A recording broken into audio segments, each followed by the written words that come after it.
Welcome everyone. In this video, we'll talk about errors along with sources and types of errors in analytical chemistry. So firstly, error. The term error refers to the difference between measured and true value in the results of any analytical operation. So true value is the actual value of any experiment or any analytical operation, and measured value is the one which we find out after performing that experiment. So the difference which is there between the measured value and the true value is known as error, and more the difference, it means that more is the error in our experiment, and lesser the difference, it means lesser is the error in the experiment. So the term error refers to the difference between measured and true value. Now let us talk about the sources which cause error in any experiment.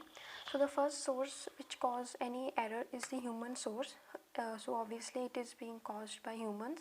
So the qualification and experience of any analyst performing the analysis has major impact on errors in result.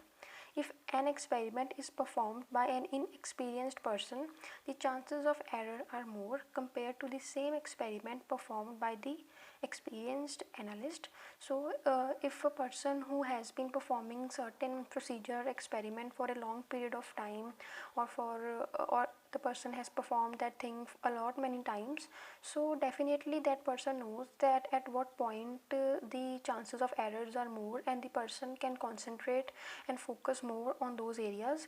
Whereas the same experiment is being performed by some person who is doing it for the first time, so definitely the person who is doing it for the first time will have in that case the chances of error will be more as compared to the person who has performed that experiment for multiple times. So the experience while performing any experiment or operation really matters. Then the second source of error is instrumental apparatus and glassware.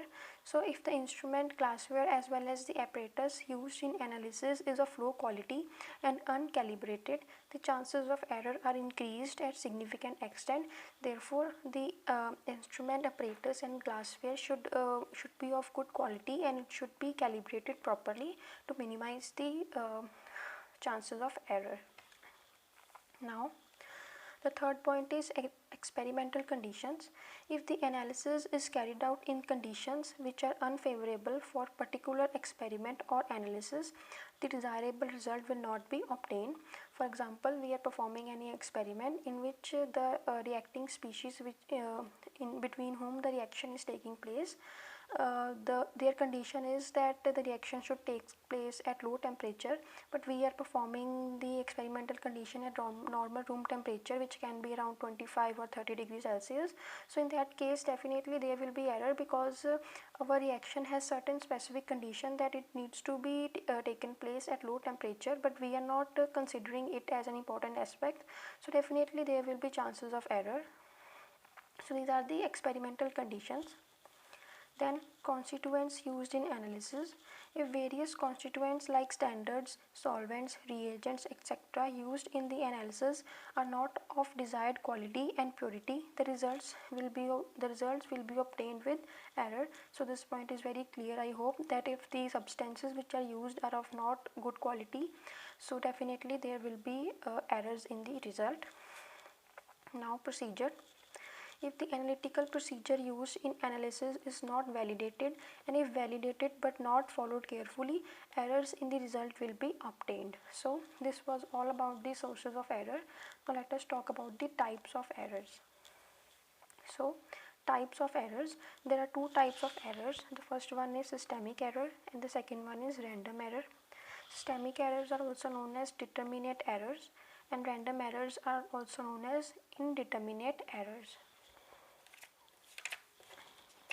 So let us talk about these errors in detail. So firstly, systemic errors.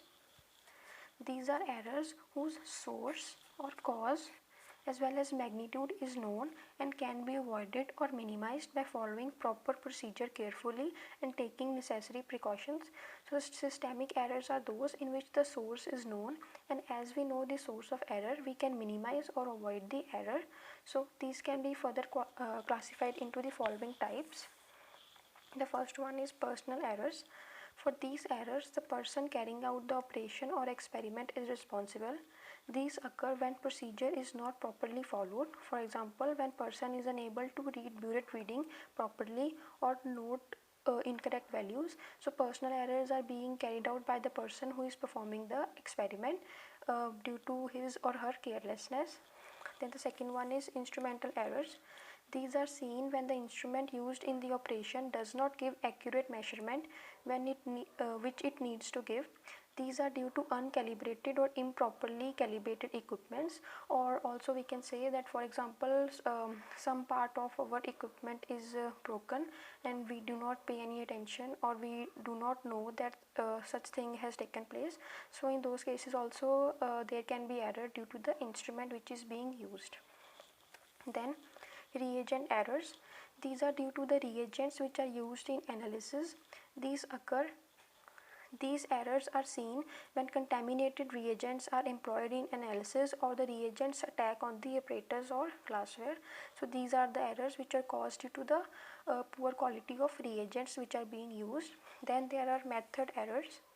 These occur when the analytical method is not performed properly. For example, pH of solvent is not adjusted properly. So whenever the proper method for carrying out any operation or experiment is not followed, then it is being categorized under method errors.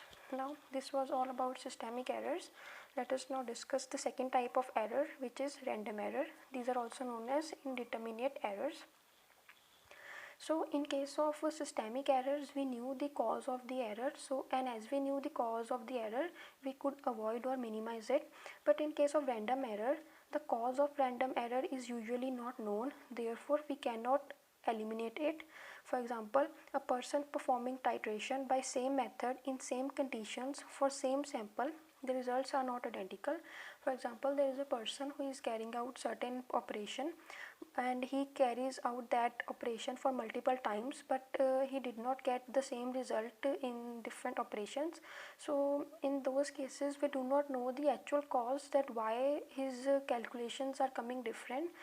He might have noted down the calculations improperly, or he might have missed some steps in certain operations, and he might not be following the procedure correctly. So there can be multiple reasons, but the exact cause is not known. So we cannot know the exact cause, and as we do not know the exact cause, we cannot eliminate or avoid such errors. So these are the random errors. So this was all in this video. If you liked it, please subscribe. Thanks for watching.